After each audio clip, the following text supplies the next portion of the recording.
So, Chops, I must tell you, the first time I ever heard about you, a friend of ours said you're racing in Kyalami, and he said, we have to go, and we are these 18-year-olds, and we're broke, but we're going to go there, and we're going to make our way in, right?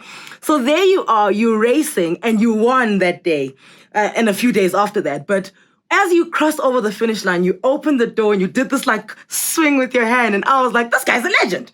Who is this guy? And that was when, the love affair with racing for me personally started. Do you remember those days? And in hindsight, are you like, but hey, I was a live wire, man?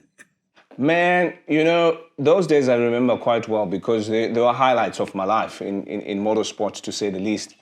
There were good moments and there were some very challenging moments, but we overcame all those hurdles and we got what we wanted to get out of the whole thing. There are a lot of legendary stories about you. Sometimes I'm like, I don't know, maybe I'll ask him when I speak to him. And here you are. Did you or did you not race trucks in Europe? We raced trucks in South Africa. We would have gone to Europe, but we were prohibited by the level of sponsorship we had. I mean, it was also a Mercedes. It was a horse. Actually, when you look at them on the road, when you tell people, that the trucks we raced were doing 250 k's an hour, they're quicker than a road car. People say, well, it's unbelievable. But it is, because in Europe they race these trucks. And I was very fortunate when we came to South Africa. I was nominated as the driver to race for South Africa in those trucks. And we did quite well. I remember in Cape Town, we finished 6th. In Kyalami, we finished 3rd. It was quite a spectacle. It was quite mind-boggling because it's unheard of. I mean, a truck doing 250 k's an hour, it's unheard of. And what training do you do? Like, where do you train to race a truck? No, it's just passion.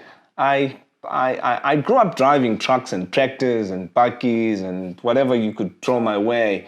So I think more importantly, the paying attention to detail was what helped me the most, because when the European drivers came to South Africa, we tested in East London. I sat on the other side, he sat on the other side, and he showed me how to propel the truck going forward and how to use it. So I did quite well in my first run, and then they decided, wow, this guy's got it the first time. And that was it.